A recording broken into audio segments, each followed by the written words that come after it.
están temerosos hoy. Pidámosle entonces que nos ayude a Juan Diego que está con nosotros hoy. No, no me postulé, pero ya sabía que iba para allá. Vale, gracias, Cami. Bienvenido Juan Diego también, les presento a Juan Diego. Bueno, han habido varias personas que se están uniendo a nosotros. Joana ya pues nos viene siguiendo desde afuera, pero ya se está conectando desde estas sesiones. Entonces, bienvenida Joana. Carla siempre se conecta últimamente. Tenemos a Juan Diego, precisamente, que está, hoy es la primera vez, pero es un viejo amigo allí de la iglesia. Así que, bueno, cada día somos más y esperamos que podamos comprender mucho más la palabra de Dios. Entonces, ahí Juan, muchas gracias por la oración. Vamos a orar. Bueno, primero que todo, pues saludarlos a cada uno de ustedes. Voy a hacer esto un momentito, de pronto no lo alcanzan a ver ahí, pero acá a este lado está de pronto alguien que también conoce, no sé si se acuerda, está de vacaciones, entonces me está acompañando el día de hoy porque no quería mostrarse, entonces tocó prácticamente. Pero Bienvenido. Bienvenido. David, Claro. David, está de vacaciones, entonces está por acá haciéndome visita. Pero Buenísimo. Tenemos otra persona entonces más allí, David. Bienvenido. Así que bueno, ahorita gracias. precisamente estábamos escuchando el tema uno del que me dijiste, del santuario, lo estábamos escuchando. Está súper interesante. Bueno, Bueno, vamos a comenzar entonces para no perder más tiempo.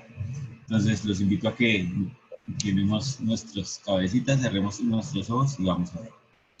Señor, gracias te damos por este momento. Te damos gracias, Padre Santo, porque en medio de las adversidades siempre te encontramos a ti como nuestro refugio, porque podemos encontrarte y saber que eres un Dios bondadoso, que eres un Dios amoroso.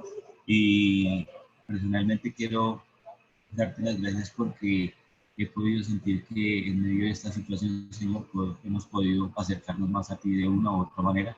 Tal vez el tiempo en nuestro hogar nos permite estudiar un poco más tu palabra y, aunque a distancia, ver rostros familiares que nos alegran también el día. Sabemos que tenemos inconvenientes, dificultades, conocen la situación de la familia o de los familiares de Cami o de aquellas personas que tanto lo necesitan. En este momento también queremos poner en tus manos la situación que estamos presentando a nivel familiar. Hace un momento queremos pedirte por nuestras dificultades y problemas, sabiendo que tú todo lo puedes, que tú eres quien soluciona cada uno de los aspectos de nuestra vida y que para ti no hay nada imposible. Ahora, al comenzar el estudio de tu palabra, pedimos que tu Espíritu Santo nos acompañe, que dirija cada una de las palabras de Cami y que este tema nos pueda ayudar a comprender más el gran proceso y el gran sacrificio que has hecho para redimirnos a cada uno de nosotros. Te lo pedimos, Señor, no habiendo méritos en nosotros, sino en el mérito de tu Hijo amado Cristo Jesús. Amén. amén. Muchas gracias, Juan. Amén. Bueno, entonces vamos a continuar allí con nuestro tema. Recuerden, el lunes tuvimos un repaso bastante interesante porque incluso fue un repaso en donde volvimos a profundizar algunas cosas. ¿Alguien me puede decir en dónde quedamos?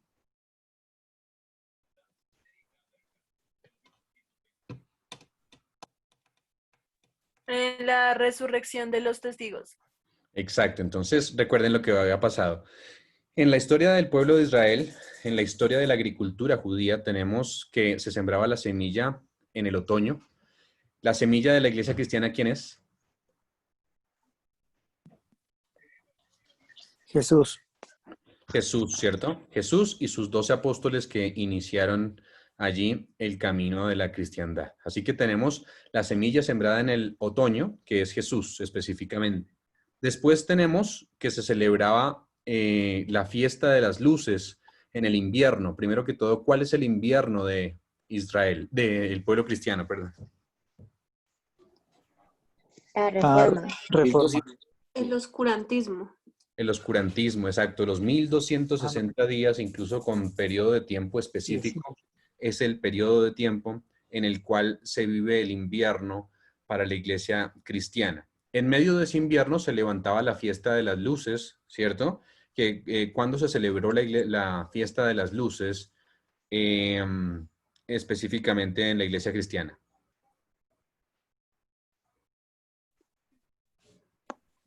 ¿La Revolución Francesa? Antes. Con la reforma. Con la reforma. Recuerden que la estrella de la mañana, les daré la estrella de la mañana, y la estrella de la mañana fue la reforma, que comenzó inclusive por Juan Wycliffe, hablando de la estrella de la mañana. Decíamos que la estrella de la mañana, esa estrella que antes de que vaya a amanecer, es la última en amanecer. Entonces, esa es la estrella de la mañana. Y la estrella de la mañana como tal es la reforma, ¿cierto? Entonces tenemos la reforma como la estrella de la mañana. Después veíamos y decíamos, está el primero de los muebles, ¿sí? El primero de los muebles es ¿cuál?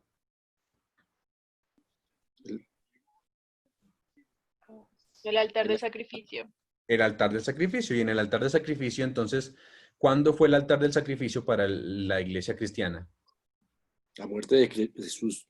La muerte de Jesús, pero la muerte de Jesús, ¿cómo? Escrita. Escrita. En la Revolución Francesa. En la Revolución Francesa, lo leíamos en Apocalipsis 11, ¿cierto? Apocalipsis 11 nos habla de la Revolución Francesa y nos dice que Jesús iba a ser crucificado, dice la ciudad donde fue crucificado Jesús, y que también los dos testigos fueron crucificados. Hablamos de que la Biblia es Cristo aquí en la tierra de manera escrita, y digamos que donde hay un libro escrito, normalmente también Él se encuentra en el cielo en este momento de manera literal, ¿cierto? Entonces aquí en la tierra está de manera escrita, pero en el cielo está de manera literal.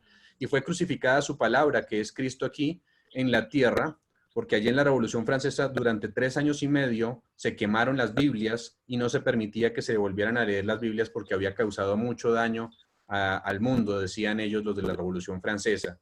Sin embargo, en esa ciudad que se llama Sodoma o Egipto, Sodoma por la perversión que trajo la Revolución Francesa, y también Francia allí, y Egipto, básicamente porque negaron la existencia de Dios. Y allí entonces dice que los dos testigos, que son Cristo específicamente escrito, hablando de las Escrituras, fue crucificado. Así que sí, vamos a seguir con nuestro siguiente mueble, ¿cierto? El siguiente mueble en el orden en el que vamos, ¿cuál era?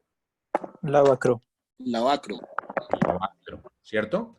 El próximo mueble en el santuario es el lavacro. ¿Y qué representa el lavacro? El bautismo. El bautismo. Bautismo. ¿Y qué más representa? El mar, el agua. El agua. Bien, pero ¿qué más representa allí cuando que uno se bautiza y qué pasa cuando se bautiza? Muere. Muere y después Resucita. resucita. Realmente el lavacro representa la resurrección, ¿no? Decíamos porque el altar es la muerte de Jesús.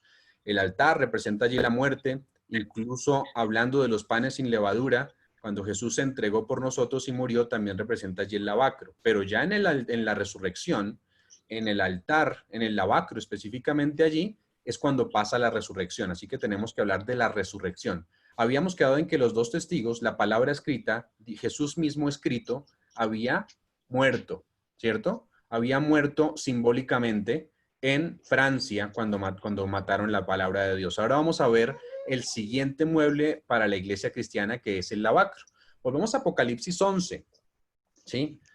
Apocalipsis 11, y recordemos que los testigos están en el altar, crucificados y matados. Pero los testigos, hablando de la palabra de Dios, ¿se quedó muerta? No, ¿cierto? Cuando Cristo los crucificaron, ¿quedó muerto? No, ¿cierto? ¿Después de cuánto tiempo resucitó? 3 días. Después de 3 días resucitó. Y luego de resucitar, ¿qué hizo? Subió. Subió, ascendió, es decir, bueno, pasó un tiempo aquí en la tierra, pasó 40 días aquí en la tierra, ¿cierto? Y ascendió después al cielo. La gente se burlaba de Cristo en la Revolución Francesa y de la Biblia. Abiertamente blasfemaban a Dios, practicaban actos de inmoralidad, ¿cierto? Hablamos de la diosa Razón, que la habíamos hablado ya aquí, que ponían a una prostituta, iban por medio de la plaza, y en la plaza de la ciudad decía, este es nuestro nuevo Dios. Ahora la razón es nuestro Dios. Abiertamente se practicaba la prostitución y el homosexualismo en las plazas de la ciudad.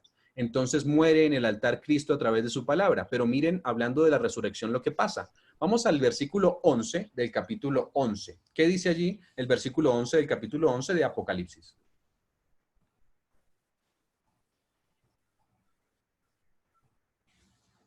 Pero después de 3 días y medio entró en ellos el espíritu de vida enviado por Dios, y se levantaron sobre sus pies, y cayó gran temor sobre los vieron. Exacto. ¿De quién están hablando allí? ¿De quién estamos hablando todavía en el contexto? A ver si lo cogimos todos. De la Biblia, del Antiguo y Nuevo Testamento. ¿Sí? De los dos testigos, exactamente. Los dos testigos dice que estuvieron 3 días y medio, pero después de los 3 días y medio, en ellos entró ¿qué? Espíritu de vida. ¿Y quién envía el espíritu de vida? Dios mismo. Y se levantaron sobre sus pies, se pusieron en hiesta, y cayó gran temor sobre los que lo vieron. Cuando Cristo murió, ustedes recordarán que hubo un gigantesco terremoto, ¿cierto? Igual pasó en Francia. Leamos el versículo 13 de ahí mismo. En aquella hora hubo un gran terremoto, y la 10ª parte de la ciudad se derrumbó, y por el terremoto murieron en número de 7,000 hombres, y los demás se atemorizaron y dieron gloria al Dios del cielo. Interesante, ¿no? Mientras mueren los testigos, cuando murieron los testigos, entonces hubo un gran terremoto. Ese gran terremoto en la Biblia, allí en el capítulo donde se encuentra, simplemente es un símbolo. Es un símbolo que se utiliza repetidas veces en las Escrituras para describir la agitación o la perturbación que caracteriza al mundo inmediatamente después de la segunda venida de Cristo, ¿cierto? Entonces, este terremoto lo que me está diciendo es que hubo conmoción cuando murieron los testigos. De hecho, cuando dice la décima parte, no nos está hablando dicen algunos de los eruditos específicamente, cuando habla de la 10ª parte es porque Francia forma uno de los 10 cuernos. Entonces dice, por eso murió la 10ª parte, porque Francia es uno de los 10 cuernos, ¿no? Ahora, 7,000, cuando dice que murieron 7,000 hombres, dice, es un número comparativamente pequeño de personas, pero suficiente para los sobrevivientes, o para que todos los que sobrevivan reconozcan que Dios es un Dios soberano, ¿cierto? Y bueno, cuando hablamos de los hombres, hablan específicamente de los hombres, fue básicamente un llamado de atención también para los hombres específicamente allí. Cuando Cristo murió, entonces hubo un temblor. Y cuando la Biblia fue crucificada, también hubo un temblor, así fuera de manera simbólica, lo está hablando el Apocalipsis 11, ¿cierto? Igual que el Cristo, los dos testigos, o sea, Cristo en su palabra, después de morir, entró en ellos un espíritu de vida enviado de Dios. Recuerden quién resucitó a Cristo. Dios, él mismo. Dios. ¿Quién resucitó a Cristo? Pues Dios. El Dios Espíritu Padre. Santo. El Espíritu Santo aquí está incluso aclarando el tema Apocalipsis 11. Me está diciendo que después de morir, en los testigos también entró un espíritu de vida. ¿Y quién es el espíritu de vida? De hecho, cuando nosotros vamos al inicio, cuando fuimos creados, dice que Dios sopló en nuestra nariz aliento de vida. No sé si sabían que para la palabra aliento, ¿cierto? Allí aliento de vida se utiliza la misma palabra que para Espíritu Santo. Ruach, ¿cierto? Ruach HaKodesh es la palabra que se utiliza para Espíritu Santo, pero Ruach es la palabra que se utiliza allí para espíritu. Eso quiere decir que aquí después de morir entró en ellos espíritu de vida. El Espíritu Santo fue el que resucitó a Cristo. Luego, entonces, ¿qué hicieron los dos testigos según lo que acabamos de leer? Todavía no lo hemos leído. Subieron al cielo.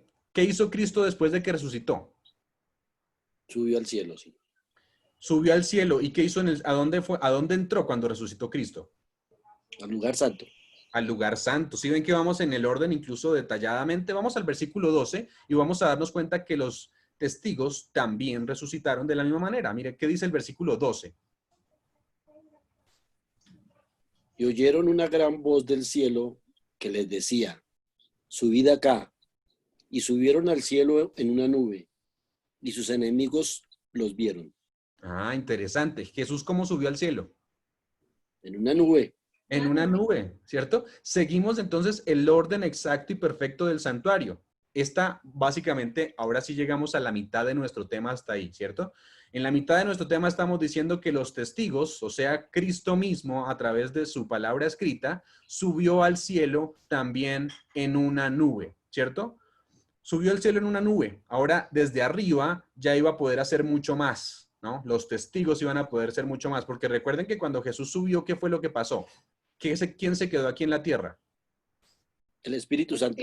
El Espíritu Santo. Entonces eso quiere decir que Jesús sube y manda su Espíritu Santo. ¿Ahora está Jesús en todo lugar? Sí, a través del Espíritu Santo. Ahora por eso nosotros podemos comprender mejor las Escrituras y podemos comprender mejor el asunto de la salvación. Pero también en el momento en que murió en la Revolución Francesa la Biblia, los testigos subieron. Pero después de que subieron, ¿qué es lo que íbamos a esperar de la subida? Pues que hubiese también un derramamiento del Espíritu Santo otra vez, ¿no?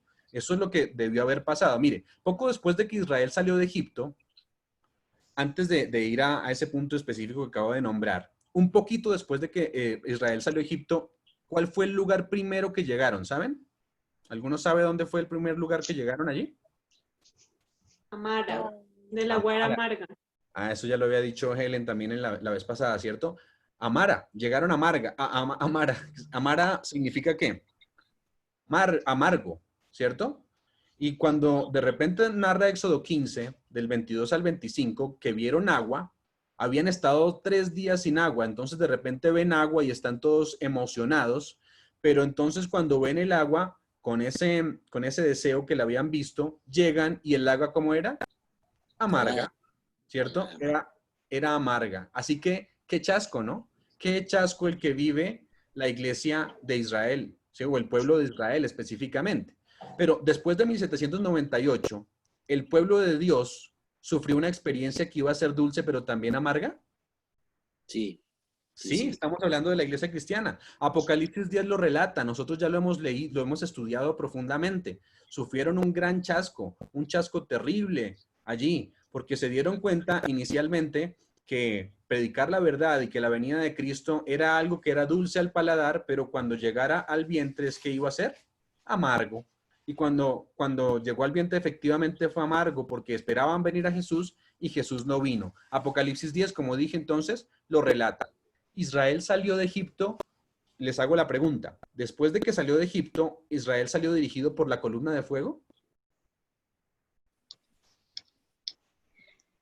¿Sí, no? Sí. Salió dirigido por una columna de fuego. La iglesia cristiana, después del cautiverio, porque estamos hablando de los 1260 días, ¿salió después dirigido por una columna de fuego? ¿Ustedes qué creen? Sí, con la reforma. Después de la reforma incluso, porque la reforma era la luz en medio de la oscuridad. Pero después de la reforma, ahora sí, suben los 2 testigos y ahora son conducidos por la columna de fuego. Pero dense cuenta qué nos dice, por ejemplo, qué nos narra precisamente Apocalipsis 10. Vamos a leer el versículo 1 de Apocalipsis 10 para darnos cuenta que cuando la iglesia cristiana también sale de su cautiverio, también es dirigido por una columna de fuego. Apocalipsis 10:1, ¿qué dice? Entonces vi descender del cielo a otro ángel poderoso, envuelto en una nube, y el arco iris sobre su cabeza. Su rostro era como del sol, sus piernas como columnas de fuego. Uy, qué interesante. Los que hemos estudiado Apocalipsis 10, ¿cierto? Los que estuvieron en el estudio, ¿de qué nos narra Apocalipsis 10?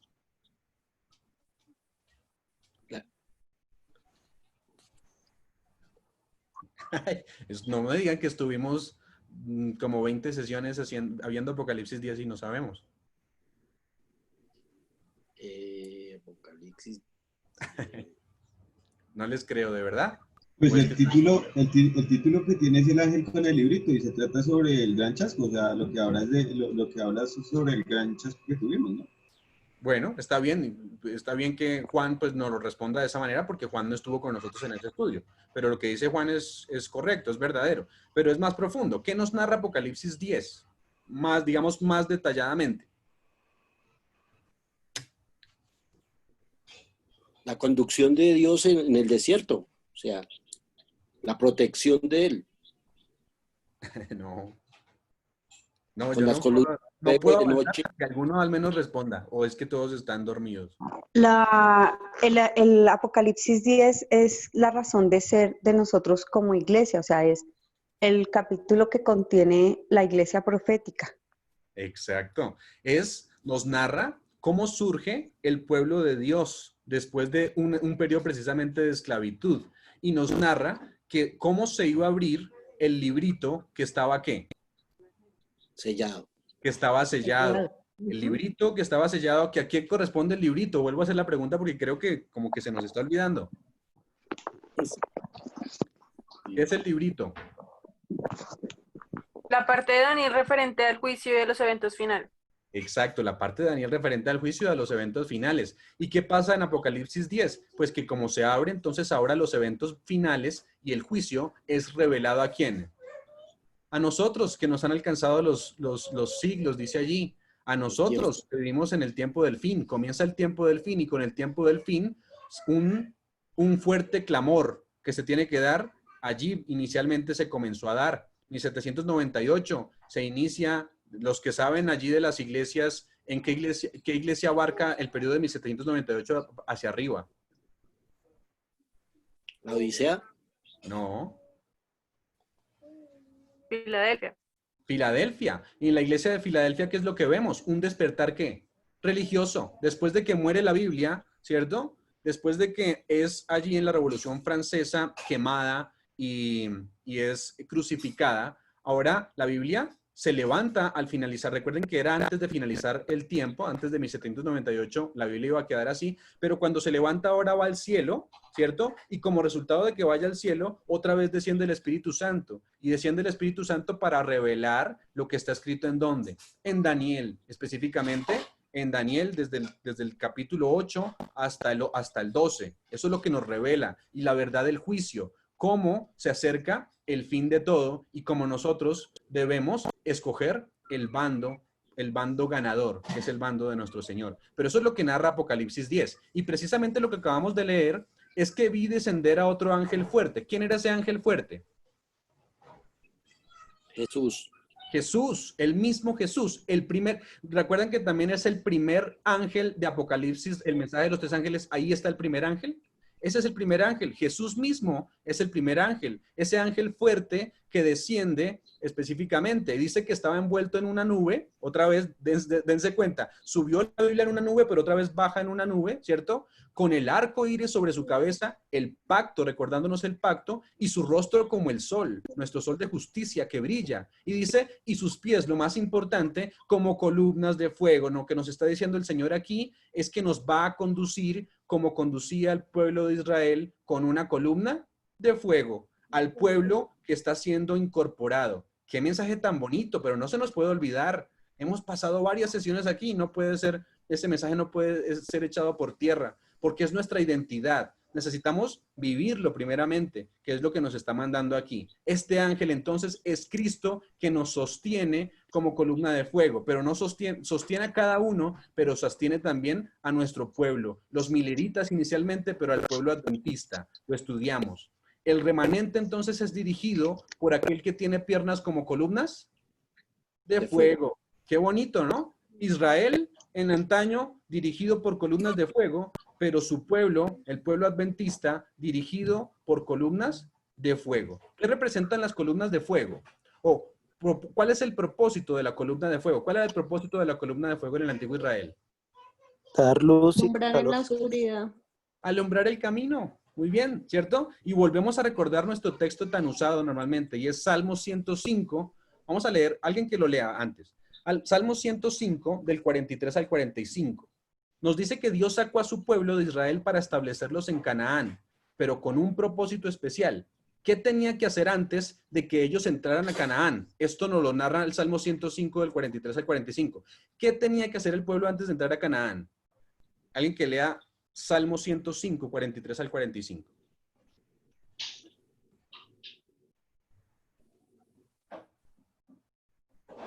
Sacó a su pueblo con gozo, con júbilo a sus escogidos. Les dio las tierras de las naciones y las labores de los pueblos heredaron, para que guardasen sus estatutos y cumpliesen sus leyes. Aleluya.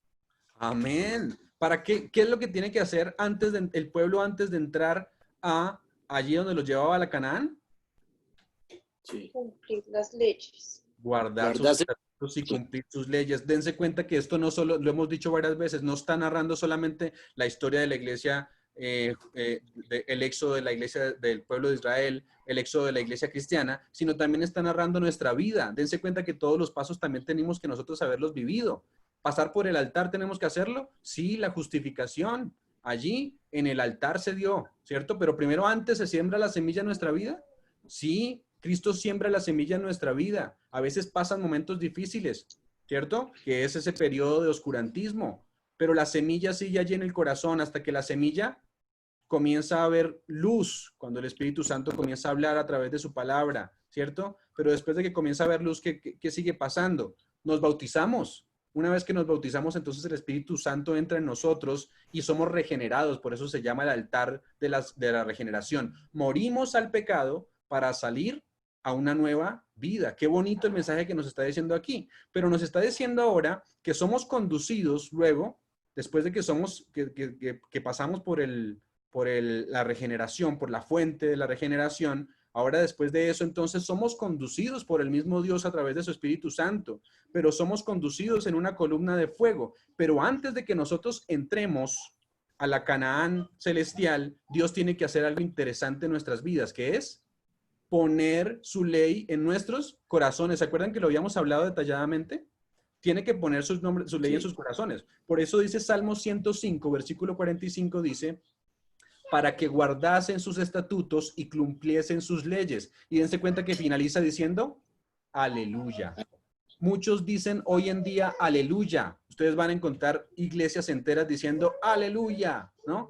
Y ustedes pueden ver eso. Pero Dios sacó a su pueblo para que guardaran su ley. Eso realmente es por eso debemos gritar aleluya. No es posible decir aleluya sin guardar la ley de Jehová. Interesante, ¿no? Sin guardar la ley, no es posible decir aleluya. ¿Cuál es el próximo festival que tenemos? Ya hemos pasado por los festivales, pero ¿cuál es el próximo festival? Dense cuenta, pasamos por... ¿Cuál? Los 50 Pues ya días. habíamos, Sí, los 50 días. ¿Cómo se llama ese festival? Pentecostés.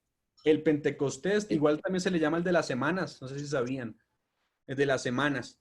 El Pentecostés. El Pentecostés. ¿Qué pasó en el Pentecostés de Israel? Recuerden lo que hablamos de Israel. ¿Qué pasó? El Espíritu Santo les vino. Pero ¿qué fue lo importante? Que pues el Espíritu Santo es muy importante, pero ¿qué más pasó allí?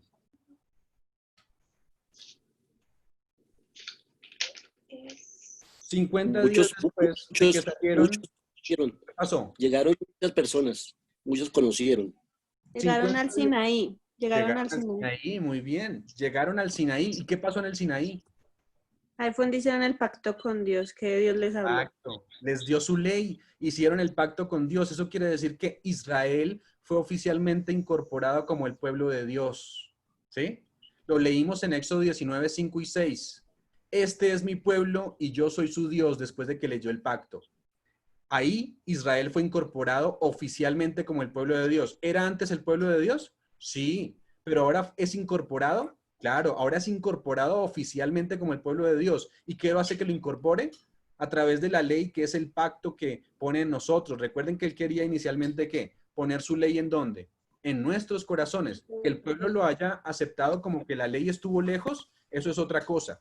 Pero Dios quería que su ley fuera implementada en sus corazones. De hecho, dijimos que el único que pudo lograr eso, bueno, uno de los únicos, porque tal vez hubo otras personas que también lo hicieron, pero el único que vimos allí en el Éxodo que lo cumplió, ¿quién fue?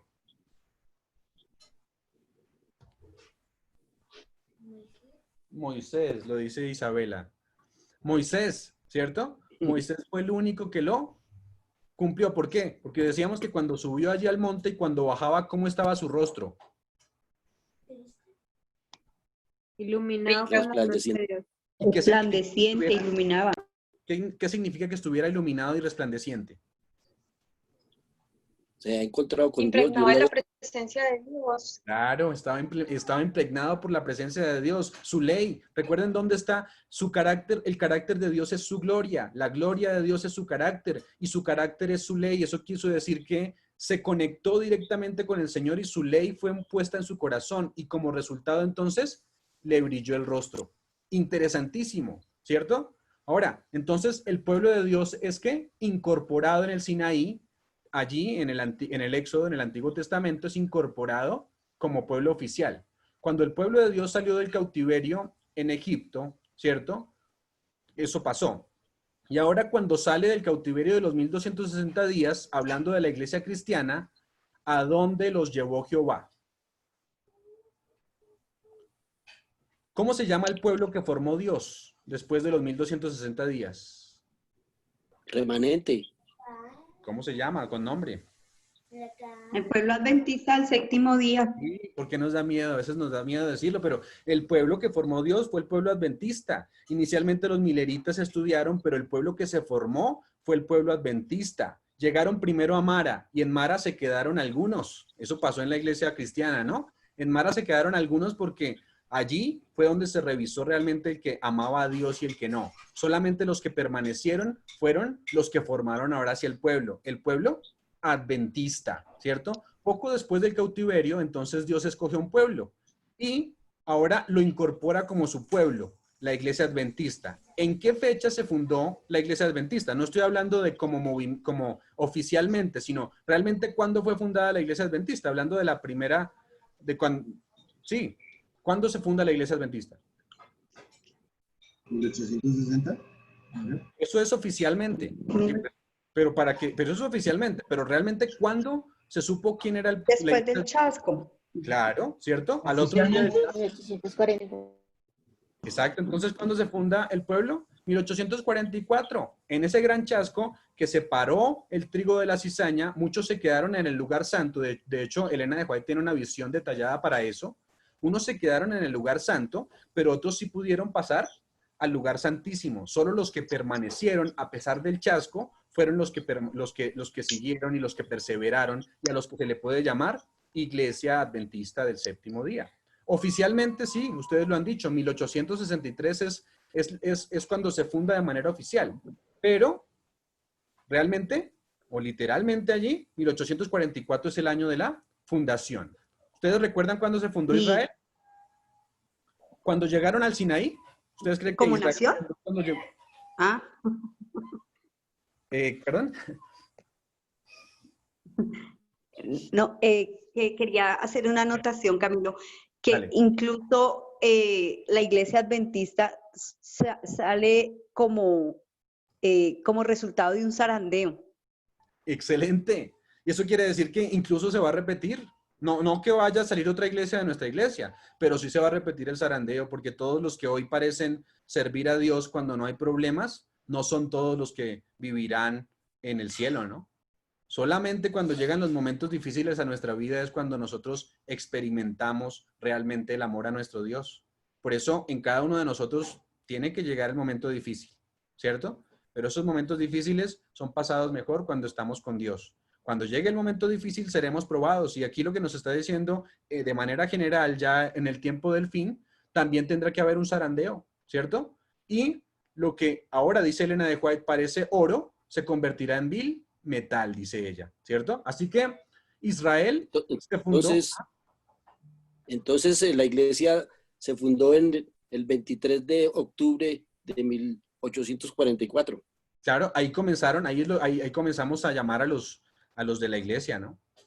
Ahí comenzamos a llamar a los de la iglesia porque fueron los que perseveraron. Y gracias a esa doctrina inicial, primero la de los mileritas, por supuesto, pero gracias a esa doctrina inicial de descubrir lo que pasó realmente en 1844 es que surge nuestra iglesia. Porque después de eso, incluso lo habíamos visto, se forman otros movimientos. Unos que piensan que Jesús había venido de manera espiritual, otros que dicen ya no se preocuparon porque Jesús viniera, y los adventistas del séptimo día que permanecieron, ¿cierto? Entonces, hablando del pueblo de Israel, ellos no se fundaron cuando llegaron al Sinaí, ¿sí? Antes ya habían sido el pueblo de Dios, ¿cierto?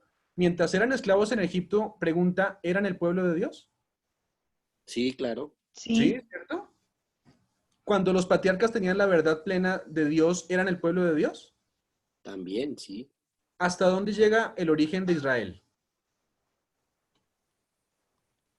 Hasta Abraham, Hasta cuando cuando le hicieron la promesa. Hasta la Sí, siguiente. hasta Abraham, ¿cierto? Lo hablamos aquí, recuerden, desde que se dio la promesa a Abraham, ahí llega el origen de Israel. Eso quiere decir que como iglesia adventista tenemos que replantearnos, ¿no? La iglesia adventista que Dios sacó del cautiverio, lo sacó para proclamar su ley, después de la edad oscura, ¿cierto? Pero dense cuenta que esa iglesia adventista, ¿dónde es su origen real? Después Así del como el chat. pueblo, no, En Abraham.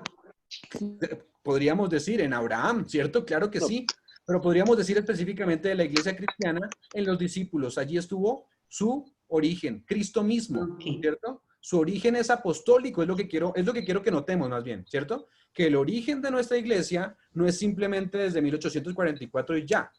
Sí, ahí originalmente vemos algo interesante, ¿cierto? Pero su origen es apostólico, porque las doctrinas que enseña la iglesia adventista son doctrinas que enseñaban los apóstoles o no.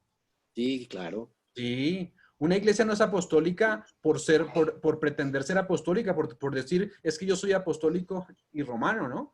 Dicen muchos. No, una iglesia es apostólica cuando enseña y practica lo mismo que practican los apóstoles. Y si yo leo mi Biblia correctamente, los apóstoles, por ejemplo, guardaron el sábado, cumplieron la ley, no adoraban imágenes, ¿sí? Había varias cosas que tenían los mismos apóstoles. Eso quiere decir que los apóstoles son parte de nuestra esencia, realmente nuestra iglesia. Por eso el cristianismo es formado allí por el mismo Jesús. La historia de la iglesia cristiana comienza en Jesús, por eso se le llama cristianismo, Cristo, ¿no? Allí está el fundamento, y el fundamento lo puso Cristo y sus discípulos, incluso fundado en lo que ustedes dicen. A Abraham se le dio una promesa que abarca hasta nosotros, pero su origen inicial de nuestra iglesia como cristiana tiene que ver con la iglesia, con la doctrina de los apóstoles. Hace mucho tiempo. Eso debe ser muy importante. Muchos dicen, no, es que nuestra iglesia es nueva, es reciente. Nuestra iglesia es reciente en cuanto a que se restauró la verdad, ¿sí? Recuerden, la iglesia que tuvo un periodo de oscuridad, pero después del periodo de oscuridad, ¿qué pasó? Se restableció la verdad de la misma iglesia cristiana. Entonces nosotros somos parte de la historia de la iglesia cristiana, ¿sí? Nosotros somos el cristianismo, ¿sí? Eso lo vamos a ver más adelante cuando hablemos de algunas cosas específicamente, por ejemplo, del hombre de pecado, ¿sí? Pero es interesante ver eso que acabamos de decir. Ahora, recuerdan que en el Sinaí, cuando el pueblo de Israel llegó, ¿qué hubo en el Sinaí? O sea, ¿qué eventos interesantes? Por ejemplo, cuando la voz de Dios habló, ¿qué hubo? Truenos, relámpagos, voces, ¿cierto? La Allí hubo... ley. relámpagos. Mejor dicho, un estruendo total. Exacto. Apocalipsis 11:19, que de hecho es el mismo capítulo que estamos leyendo, nos está narrando lo que pasa en 1844, ¿sí? 1844, quiero decirles a todos, es el Sinaí de la iglesia adventista. ¿Ando? 1844 es el Sinaí de la iglesia adventista. Miren lo que dice el versículo 19 del capítulo 11. Alguien que lo lea. Dense cuenta en el contexto que estamos. Después de la Revolución Francesa, después de que se acaba el tiempo de los 1260 años, y ahora entonces se levanta un pueblo para proclamar una verdad, pero es incorporado en 1844. Entonces, en ese contexto leemos el versículo 19 de Apocalipsis 11. Y el templo de Dios fue abierto en el cielo, y el arca de su pacto se veía en el templo. Y hubo relámpagos, voces, truenos, un terremoto y grande granizo. Ah, interesante, vuelvo a repetir, ¿cierto? Que muchos dicen, no, esta escena de Apocalipsis 11:19 se vivirá en el futuro. Esa escena no está en el futuro. Apocalipsis 11:19 está en el pasado, ¿sí? Dice allí, versículo 19, ¿y el templo de Dios qué? Fue abierto en el cielo. ¿Y qué se vio en el cielo? El arca. El arca del de su pacto. Se veía en el templo. ¿Y hubo lo mismo que pasó en el Sinaí? Relámpagos, voces, truenos y un terremoto y grande granizo, ¿recuerdan? Hubo lo mismo exactamente, ¿sí? Interesante, ¿no les parece? El Arca del Pacto, cuando se abre en esa época, ¿cierto? Hablando de 1798 hasta 1844, esto realmente pasa en 1844 en el Sinaí de la Iglesia Adventista. En 1844, ¿qué se abre? El arca.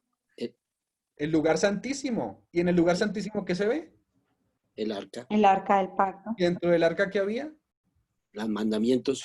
Los mandamientos. O sea que lo que iba a pasar es que una vez entrando al lugar santísimo, se iban a restaurar las verdades que se habían perdido durante mucho tiempo. ¿Qué verdades? ¿Qué nos revelaba el arca adentro? La ley de Dios. ¿Qué otra verdad? El santuario. ¿Sí? ¿Qué otra verdad? El sábado. ¿Qué otra verdad? El juicio. ¿Sí? ¿Qué otra verdad? La reforma pro salud, ¿recuerdan? Hablando del maná. ¿Sí? Entonces, todas las verdades distintivas de la iglesia adventista. Eso es lo que pasa. Entonces, Apocalipsis 11:19 es en 1844, es el Sinaí de la iglesia adventista. ¿Sí? Dios levanta entonces al pueblo adventista en 1844 en armonía también con una profecía, los 2300 días, y ese es el Pentecostés de la iglesia adventista. El pueblo adventista fue incorporado como el pueblo especial. Interesante. Fue incorporado como el pueblo especial. Démonos cuenta de algunas similitudes.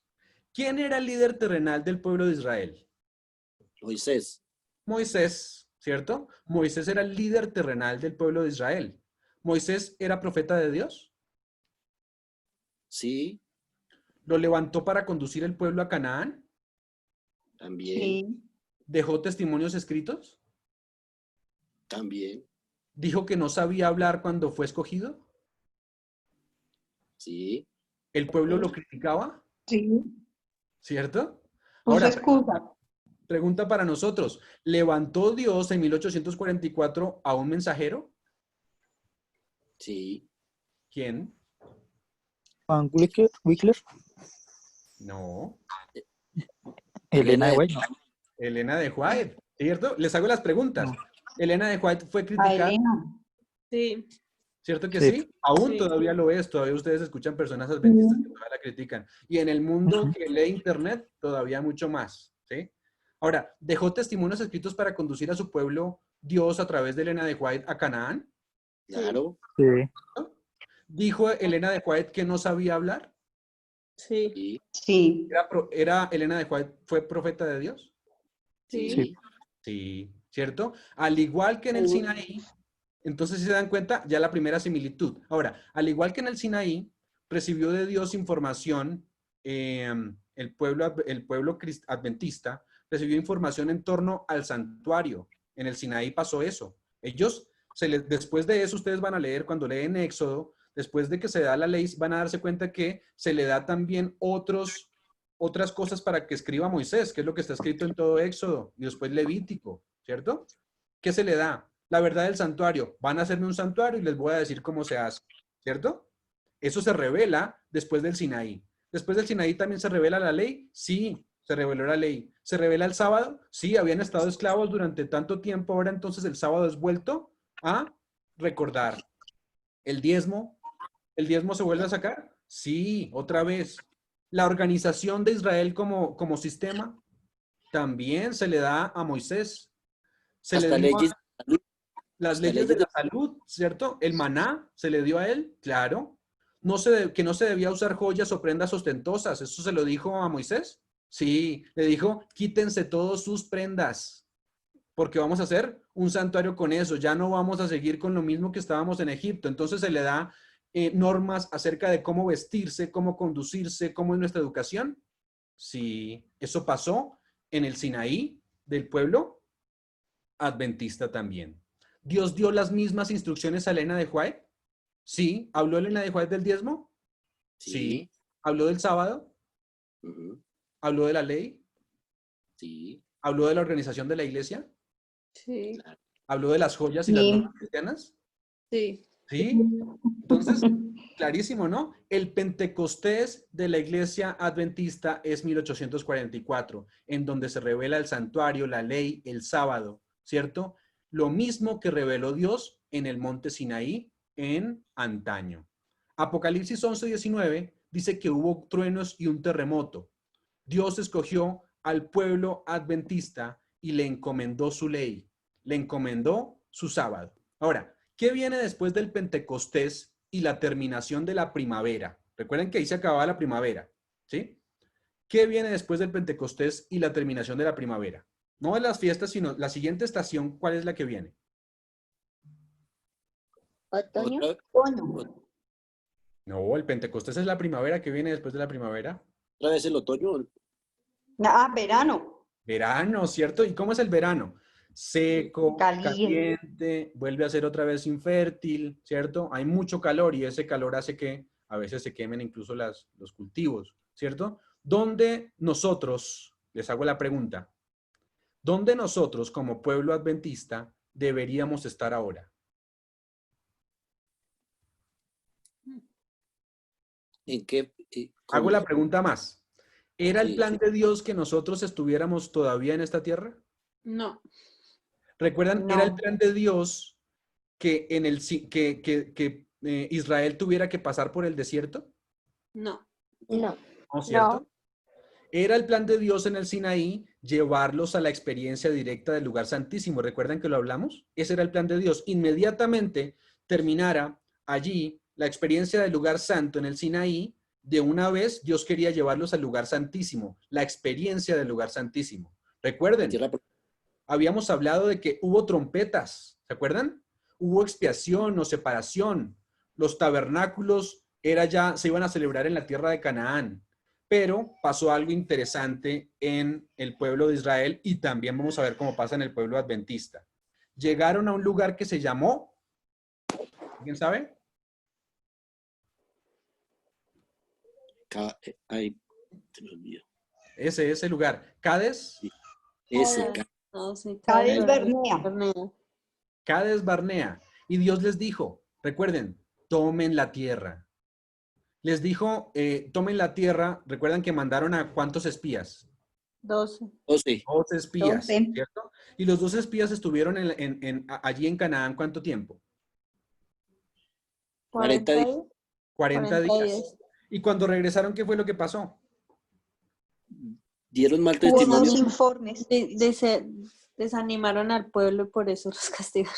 Claro, dijeron, sí, es verdad, esa tierra que está allá, 10 de ellos dijeron, esa tierra que está allá es una tierra hermosa, sí, es una tierra donde fluye leche y miel, es verdad, lo que han dicho es verdad, incluso mucho mejor de lo que se ha dicho, pero hay un problema, esa tierra se come a sus moradores, hay gigantes en la tierra y yo creo, decían ellos, no vamos a poder pasar allí, no tenemos los hombres, no tenemos las fuerzas, así que lo mejor es que muramos aquí, ¿sí?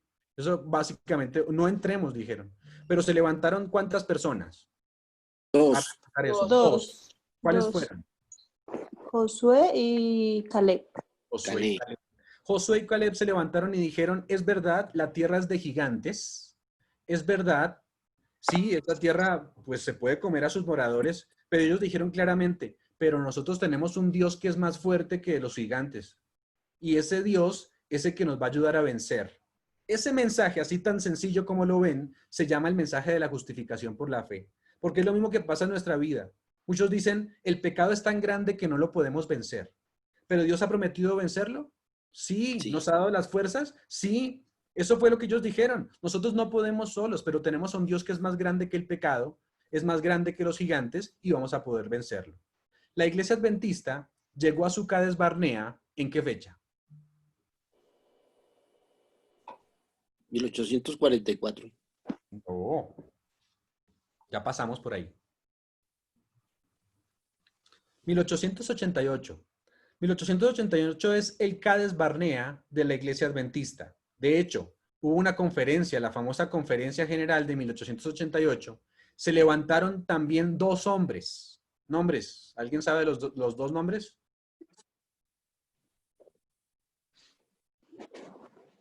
Historia denominacional. No. Jones y Wagoner. Jones y Wagoner, ¿cierto? De apellidos Jones y de apellidos Wagoner. ¿Qué dijeron ellos? Predicaron lo mismo. Tomemos a Canaán por heredad. Hemos estado mucho tiempo en el mundo. Entremos. ¿Cierto? De hecho, se levantaron con el mensaje de la justificación por la fe. Los adventistas estaban preocupados y se habían centrado tanto en las profecías que se les había olvidado que había un Dios que les ayudaba a vencer, ¿sí? Entonces, en esa conferencia, ustedes pueden leer allí detalladamente, estábamos preocupados por saber quiénes eran los 10 cuernos que por aceptar a Jesús a través de la justificación por la fe. Era un pueblo como el pueblo de Israel.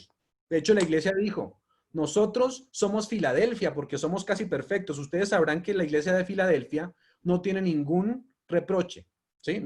Dios no le da reproche a la iglesia de Filadelfia. Entonces, la iglesia adventista dijo, no, nosotros somos Filadelfia. Pero Elena de White escribió, no, ustedes no son Filadelfia, nosotros ya somos la Odisea. Y somos la Odisea porque dice, porque se cumple lo del testigo fiel allí en la iglesia de la Odisea específicamente. Y es que te crees rico, ¿sí? Crees que tienes todo, crees que no tienes necesidad de nada, pero no te has dado cuenta que eres un pobre, ciego, miserable, cuitado y desnudo, ¿sí? Eso fue lo que escribió Elena de White y dijo, qué cosa tan terrible, esta cita la repito siempre, pero es muy importante porque dijo, ¿dónde se encuentra el testigo fiel en la iglesia de la Odisea? Se encuentra a la puerta, y a la puerta es porque está afuera, ¿sí? Entonces, lo que dijo Elena de White es que, qué cosa tan terrible es que Cristo esté fuera de su propia iglesia. Necesitamos abrirle el corazón, como dice allí, para que entremos, para que Dios entre y pueda cenar con nosotros y cambiar nuestra vida, ¿sí? Eso fue lo que escribió Elena de White. Ustedes no son ninguna iglesia de Filadelfia, ustedes son la iglesia de la Odisea y tienen que hacer bastantes cambios. Pero, ¿qué pasó? El pueblo dijo, no, los gigantes son muy grandes, el pecado es muy grande, las ciudades son amuralladas, el enemigo es muy fuerte. Entonces Dios lo condenó, así como condenó al pueblo de Israel, nos condenó a vivir por 40 años en el desierto. Entonces estamos viviendo la época de el verano. Estamos en el verano, en el desierto de la iglesia adventista. Después del Sinaí de la iglesia adventista, el Pentecostés, todo estaba listo para el gran día de la expiación. Para que eso concluyera rápido y para que fuéramos directamente al cielo. El evangelismo en la página, de la página 503 a la página 505 nos dice que si la iglesia hubiera aceptado el mensaje de la justificación por la fe que predicaron Jones y Waggoner inicialmente, poco tiempo después hubiéramos entrado en Canaán. ¿Pero qué pasó? Rechazamos el mensaje y hoy estamos vagando. Todavía nos sentimos felices porque celebramos aniversarios, imagínense. Deberíamos estar tristes cada vez que celebramos un aniversario porque es un año más que estamos demorando la venida del Señor. Dando vueltas en un mundo infértil, en un mundo con violencia, en un mundo cruel, con problemas, con conflictos. Más de 120 años llevamos aquí vagando nosotros en el desierto. ¿Sí? Eso debería ser un tema para que lo analizáramos. Era el plan de Dios que el Pentecostés y los 3 festivales siguientes, ¿cuáles eran los 3 festivales siguientes? Las cabañas. En orden, porque ya estamos preparados para hablarlos en orden, ¿no? Después del Pentecostés seguía.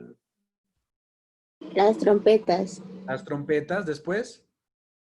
Yom Kippur.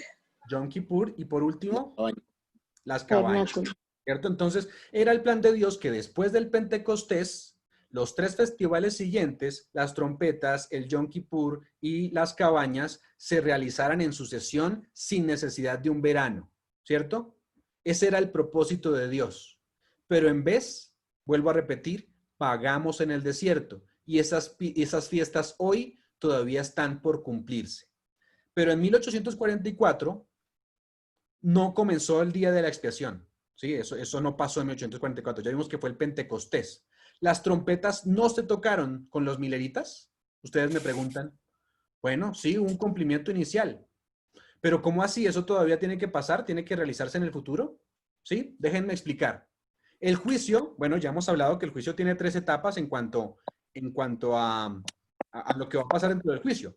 Pero aparte hay unas fases allí. El juicio tiene dos fases distintas a las que hemos visto, ¿cierto?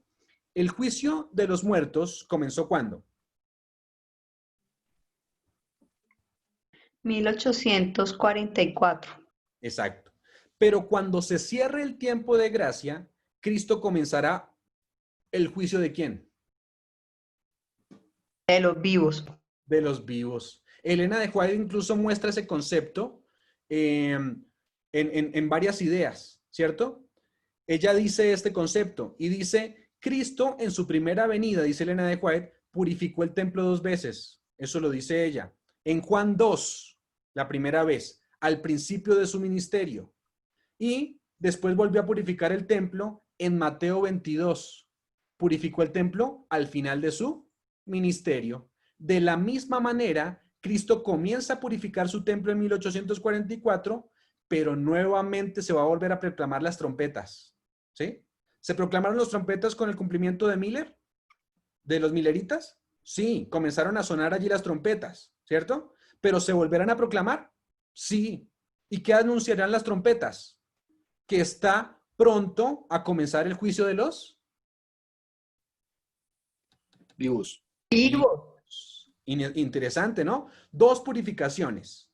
La primera ya comenzó, los muertos desde 1844, pero falta que comience el juicio de los vivos. Y ahí nuevamente se tocarán las trompetas. Cuando los mileritas anunciaron las trompetas con los mensajes de los 3 ángeles, a eso se le llamó, ¿cómo se le llamó? ¿Se acuerdan cómo se llamó cuando eso pasó, cuando comenzaron a anunciar las trompetas? ¿Alguien sabe cómo lo llaman los libros de Elena, por ejemplo? ¿O en la Biblia? En la parábola, por ejemplo, de las vírgenes. El fuerte pregón. Fuerte clamor. El Fuerte fuerte clamor de medianoche. El clamor de medianoche. ¿Sí lo han escuchado? ¿Qué es el Sí. clamor de medianoche?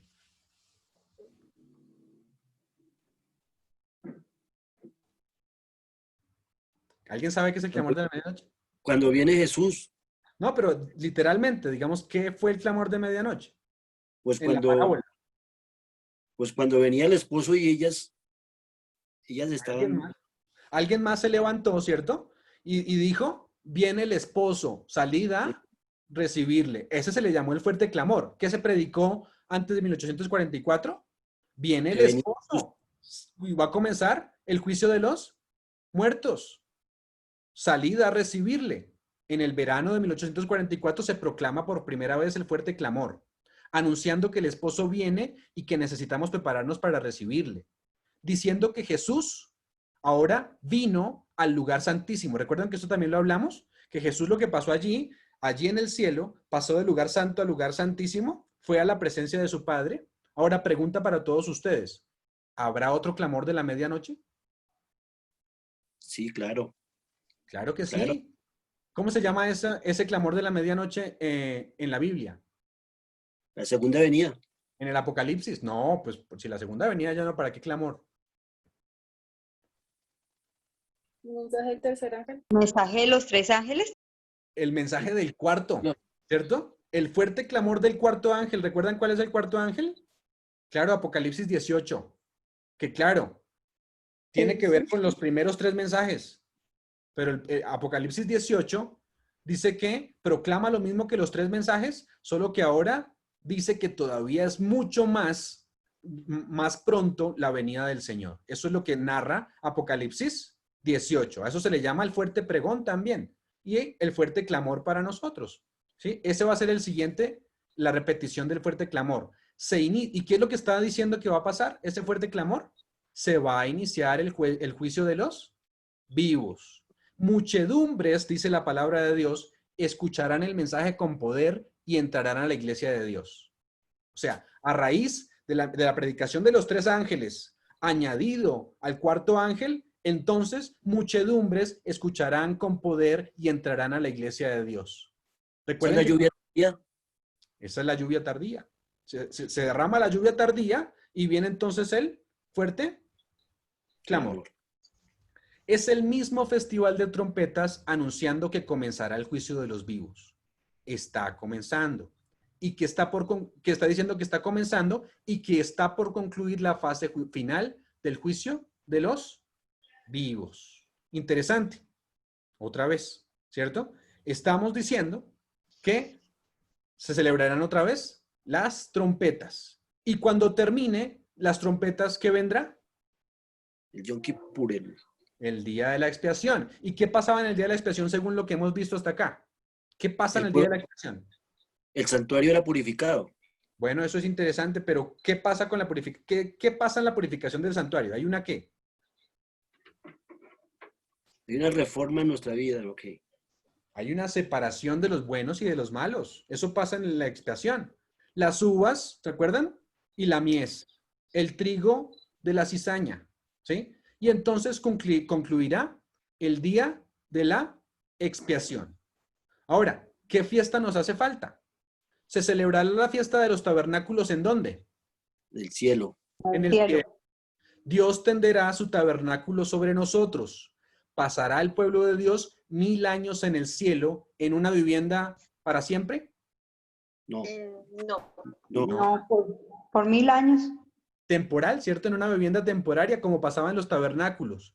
Después de ser cosechado, será llevado entonces, después de ser cosechado allí en el cielo, entonces el pueblo de Dios será llevado al granero. Ahora sí hablando del año de la agricultura judío. En la fiesta de los tabernáculos se celebraba eso, el fin de la cosecha. El pueblo estaba dando gracias a Dios por las bendiciones de la cosecha. Y cantaremos en el cielo de gozo porque fuimos cosechados. Luego, los israelitas iban a Jerusalén desde sus lugares, ¿cierto? Lo que pasaba en esa fiesta era que iban a Jerusalén desde sus lugares, habitaban en tabernáculos y se libraban. Lo que está pasando allí es que durante 7 días se celebraba y había una celebración especial también al octavo día. Pero después del octavo día, entonces volvían a sus hogares. El pueblo de Dios irá al cielo durante el 7º milenio. Eso lo dice Elena de White terminando el conflicto de los siglos. Volveremos a donde vivíamos antes, esta tierra otra vez recreada. Después de que haya sido destruida por fuego completamente y purificada por fuego, entonces volverá a la santa ciudad y se creará aquí una tierra nueva. Celebraríamos entonces el octavo día en el festival de los tabernáculos. Ahora yo quiero decirles que yo anhelo ese día. No quiero más celebrar aniversarios aquí. Imagínense, allí en el cielo nos va a tocar escuchar predicar a Cristo mismo, ¿sí? Seguramente Cristo va a predicar mucho más corto que lo que predicamos aquí, o no sé, de pronto mucho más largo, ¿cierto? Pero qué interesante va a ser ver predicar a Cristo. Allí tal vez no nos cansaremos, ¿sí? De la predicación. Eso es lo que va a pasar allí en el cielo. Pero en el cielo será entonces Cristo el predicador. No habrían más problemas de los que tenemos aquí, de coronavirus, de transporte, de tantas cosas que a veces no nos gusta, ¿cierto? Es una maravilla como lo que hemos visto hasta el momento, todo concuerda perfectamente. Es una razón más el santuario, dense cuenta, para saber por qué estamos en esta iglesia. 1844 Dios levantó a esta iglesia en armonía con la profecía también del santuario. Se levanta un profeta que decía no saber hablar, pero que dejó testimonios en nuestro camino a Canaán. La mayoría del pueblo de Dios hoy se encuentra afuera, es lo que nos está diciendo allí. Pero pronto muchos se van a unir y muchos de los que estamos aquí en la iglesia van a salir. Es un privilegio pertenecer a esta iglesia, ¿cierto? Es la iglesia del pueblo, es el pueblo de Dios directamente. Hemos visto cómo el calendario se cumple de manera milimétrica. Y lo que quiero decir es que gracias, Señor, por habernos sacado de las tinieblas y por pertenecer a tu iglesia. Eso es lo que deberíamos decir en esta noche. Así que hemos finalizado con la historia de la iglesia cristiana. Ha sido bastante interesante, muchas cosas que tal vez que no sabíamos, ¿no? Pero lo sabíamos, pero simplemente se nos habían olvidado. Miren lo que nos ha dicho el santuario hasta el momento. Muchas verdades interesantes. Y lo más importante es cómo quiere Dios implementar su ley en nuestros corazones. Cómo quiere transformar nuestras vidas. Eso es lo más importante que vemos en el santuario. Por eso decimos que ahí está la historia de todo lo que va a pasar, pero está la historia de nuestra vida y la manera en cómo debemos aceptarle. El santuario nos narra eso. Así que pidámosle a Dios una bendición especial para nosotros, que sea Él quien nos convenza que esta verdad no es cualquier verdad. A veces saben que la despreciamos y preferimos ir a lo más fácil, pero Dios nos ha dado la inteligencia y nos ha dado la palabra de Dios porque es importante. ¿Ustedes creen que si el Apocalipsis no fuera importante, si Éxodo, Levítico no fuera importante, pues entonces hoy podríamos arrancarlo de la Biblia. Si no fuera importante, pues yo lo podría arrancar. Muchos se quedarían solamente con los salmos y los proverbios. Pero Dios nos ha dado la Biblia completa. Y nos ha dado el libro de Apocalipsis y nos ha dado el santuario como una de las verdades distintivas para el pueblo adventista. Así que es nuestro deber entenderlo, pero es nuestro deber también vivirlo en nuestras vidas. Dense cuenta que este mensaje se puede vivir, ¿sí? Es lo interesante. No es solamente mero conocimiento, lo podemos vivir hoy en nuestras vidas. Pidámosle a Dios que nos ayude a vivirlo, pero a predicarlo. Si no lo comprendemos, no lo podemos predicar. Así que necesitamos pedirle a Dios. Él, vuelvo a repetir, nos dotó de inteligencia. Todos ustedes que están ahí, todos nosotros que estamos aquí, podemos leer la Biblia y se nos ha prometido que podemos entenderla. Pero lo que pasa es que para un lector superficial no va a pasar. No va a pasar si yo solamente me dedico, hoy abro la Biblia y digo, este salmo, y ni siquiera como que paso un tiempo a ver qué significa el salmo, sino que voy rápido a leerlo y ya, ¿cierto? Pero eso no es así. Necesitamos comprenderlo de manera mejor. Entonces, no sé si alguno tiene preguntas, porque lo que se viene de aquí en adelante todavía es mucho mejor. Vamos a ver la siguiente vez cómo el hombre de pecado se muestra también en el santuario y qué es lo que quiere el hombre de pecado en reemplazando la obra del santuario de Jesús. ¿Preguntas? ¿Quejas? Muy bien. ¿Reclamos? Denuncie. No sé qué callar. Todo bien. Todo claro. ¿Todo claro? Gracias, Camilito, sí. Pudo ser que todos hayan comprendido o que ninguno comprendió y no tiene preguntas para... Ojalá que sea el primero, que todos hayamos comprendido. ¿Quién quiere ayudarnos entonces con la oración? Últimamente están muy callados todos. Yo quiero orar, Camilo. Ay, gracias. Bien, dale. Oremos. Amante eterno Padre que estás en los cielos, infinitas gracias, oh Dios, por este día de vida. Gracias, oh Dios, por traernos a esta reunión. Padre de amor, por la oportunidad que tenemos de utilizar estos medios tecnológicos para poder aprender de tu palabra, oh Dios. Quizás muchos de nosotros hemos conocido de ti desde siempre, pero hemos sido negligentes en estudiar, Padre de amor. Así que en esta hora damos gracias por esta oportunidad y por el conocimiento que has puesto en Camilo para que él pueda compartirlo, Señor. Bendícelo cada día. Bendice a su familia, a Dios, a sus seres queridos que están delicados de salud, que tu santa mano poderosa se vea en ellos y que tú los puedas restaurar, Señor. Bendícenos esta noche a cada uno de los que estamos aquí conectados, oh Dios, que tú seas con nosotros, con nuestras familias, guardándonos y dándonos una noche de descanso. En el nombre santo de tu Hijo amado Cristo Jesús, lo pedimos todo. Amén. Amén. Amén. Muchas gracias por estas acciones. Bueno, últimamente porque están tan callados. Ok, gracias.